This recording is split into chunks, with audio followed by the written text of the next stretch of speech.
نماز کو تو چھوڑ دیں.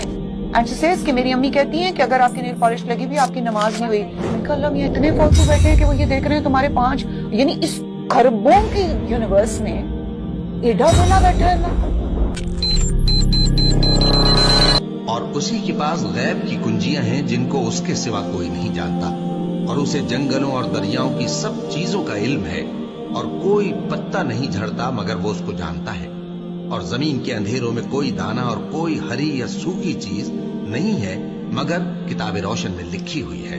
اور وہی تو ہے جو رات کو سونے کی حالت میں تمہاری روح قبض کر لیتا ہے، اور جو کچھ تم دن میں کرتے ہو اس سے خبر رکھتا ہے، پھر تمہیں دن کو اٹھا دیتا ہے تاکہ یہی سلسلہ جاری رکھ کر زندگی کی مدت معین پوری کر دی جائے. پھر تم سب کو اسی کی طرف لوٹ کر جانا ہے. پھر وہ تم کو تمہارے عمل جو تم کرتے رہتے ہو ایک ایک کر کے بتائے گا.